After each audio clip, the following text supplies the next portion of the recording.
Kathy, you ready? We're just checking the feed.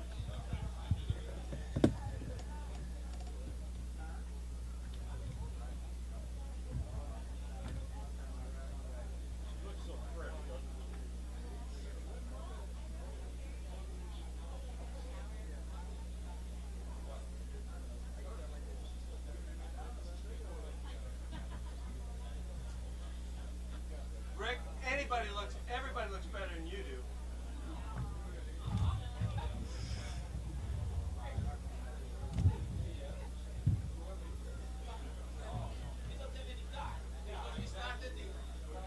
Okay, Janice?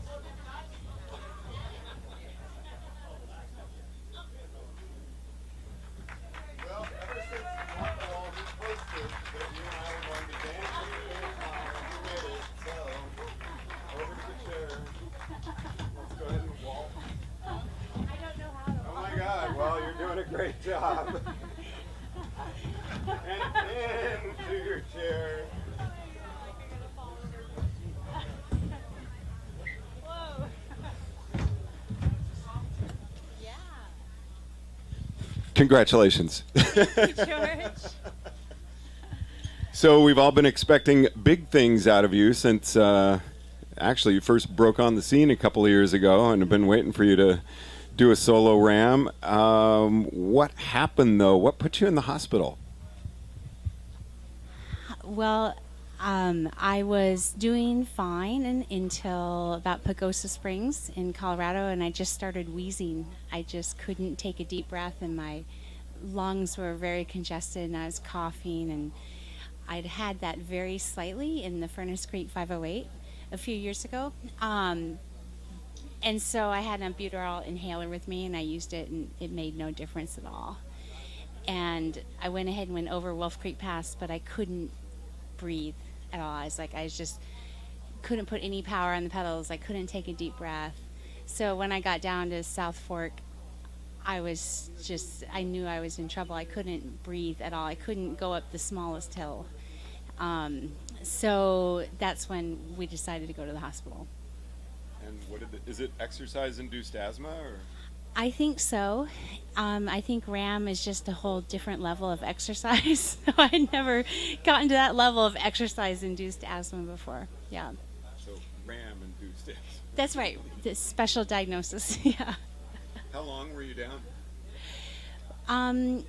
We were, I think it was 14 or 15 hours that from when we left South Fork time station, and we drove to the nearest ER, Del Norte, and then we spent the night in a hotel down south of there. The doctor was adamant that there was no way. He said the only way you can possibly finish the race is by being off the next 12 hours, and then just going as easy as you possibly can.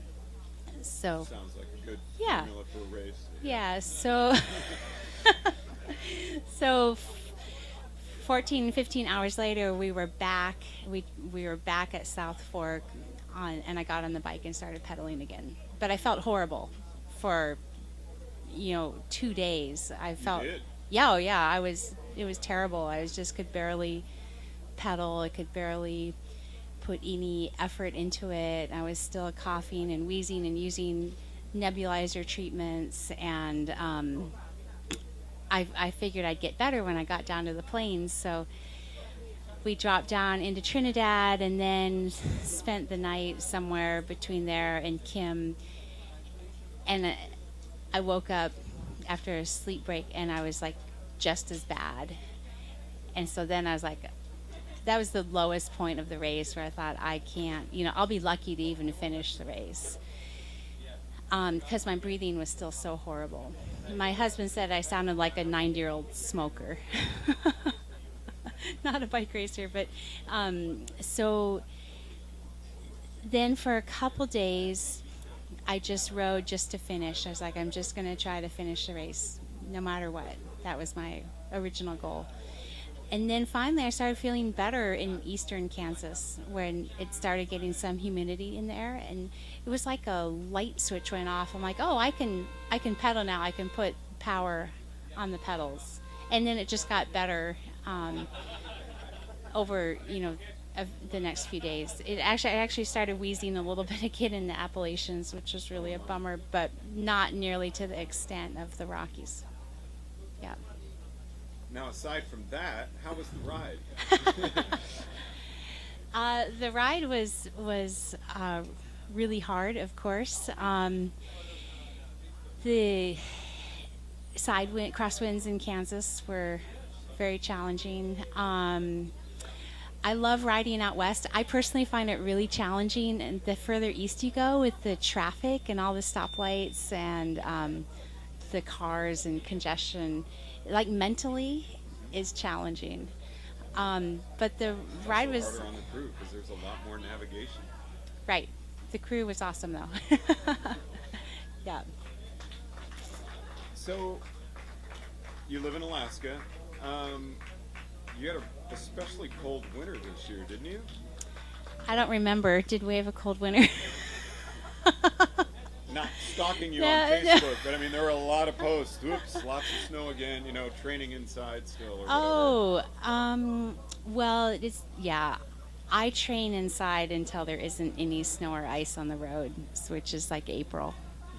So, yeah, I train indoors on the trainer through the whole winter, many hours in the garage. But I take trips down to California a lot to train. On the train. No, George. I don't live in Colorado. Or Washington. That's right, yeah. Yeah. So you did travel a lot? Yeah, I did. I spent a week in Hawaii. I know someone has to do it, right? Spent a week in Hawaii, and then I had 3 separate weeks in California, based out of Santa Monica, or Julian was a week, and it was really great because my dad came along on all my trips and did support while I was training. And then my last training week, I actually rode the course from Oceanside to Johnson City, Kansas. Oh, wow. Yeah, so that was a 8-day training week. Well, 8 days of training. I rode through the first night, and then I just did like all the daylight hours of the other days. And that was extremely valuable. And when was that? That was in May. It was about 6 weeks before the race. I didn't put that on Facebook, but I did that. Do you feel like that was really good preparation for you? Yes. Do you feel like that maybe tired you out some? No, there was enough recovery. I worked with my coach, Hunter Allen, and we carefully planned the timing of that so that I wouldn't be too fatigued. And so I was definitely recovered, and the preparation was invaluable. Like, I completely fine-tuned how I wanted to do things, and then just knowing the course for that first part was extremely valuable. But the those, I can barely talk, those 8 days of training were harder than the race, aside from the breathing. That's because you took that long hospital break. That's right. Yeah. But no breathing issues at all during the training ride? No, just, how you just, well, I don't know, maybe it's just me getting a little bit of a dry, hacky cough, but not much more than that. So I think, but with the race, with RAAM, the fact that it was just nonstop and there was very little recovery. Now, were you in contact with Hunter while the race was going on at all? Was he analyzing numbers or doing anything for you? No, he sent me some Facebook messages. But no, I'm really not that into the data while I'm racing, so I use the power and data extensively for training. But actually, once the race started, after like 12 hours, I have the screens configured that I don't even see the watts because it's too depressing. Like That's why I never train Right. with watts, because it's too depressing. Right, but no, I always train with using the power data, but he didn't do any in-race analysis. That would have stressed me out. How were any dietary issues or anything? Well, There's Stacy. She is the world's best RAAM chef. She was like cooking up new recipes in the RV with the kitchen, like this. So I ate regular food. I don't do the, protein shakes and stuff like that.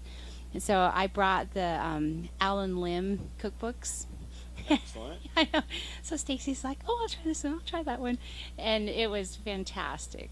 We ate so good. So portables and feed zone. Mm-hmm. Yeah, she's both books. So and then so she would just lay out the spread every morning. So a crew change at 7 a.m. and 7 p.m. was our crew change. So while they were changing, I was eating, and so she'd have oatmeal and pancakes and bacon and sausage and fruit and yogurt. She was like a huge spread at the breakfast time, and then same thing at dinner. It'd be chicken adobo and Salisbury steak. I mean, vegetables. It was luxury. So I ate really well. And eaten better than any of us have. Yes, everyone needs a Stacy on their crew. Yep. So no nutritional. And then my daughter Megan she was the official calorie counter extraordinaire of the team. So last year when I did 2-person RAAM, I got behind on calories, and it was the most miserable experience ever. Like this year was way more fun than last year, doing solo compared to 2-person. Nothing against Joel. But anyway, so Megan knew that the calories were an issue, and so in Oceanside she started Googling, well, how many calories is in a cup of this or a serving of that. And then she and Anne, raise your hand, Anne. The two of them, they have this notebook, which I'll be really curious to look at. They logged everything, every bite I took. And it was like I could always hear this echo whenever I ate something. How much of that did she eat? How much of that milkshake did she drink? And they write it down, they calculate, and then eventually I'd hear back, "You're getting behind. You need to eat more." So we were just estimating. Like I estimated, I think 8,000 to 10,000 calories a day was kind of a round figure of what I would need, and then they calculate. It worked really well, so I never got behind on calories. Now your crew situation is pretty unique because it's often not recommended that you have family members come along because they can be very sympathetic. Your father went out with you on your training rides, your husband goes with you, your daughter's with you. And my brother Ted is our RV driver, yes, and my brother-in-law Alan, so one of our massage therapists. So very much a family affair, and yes, really works for you. Yeah, and them. Yeah, no, they had no sympathy, so it was fine.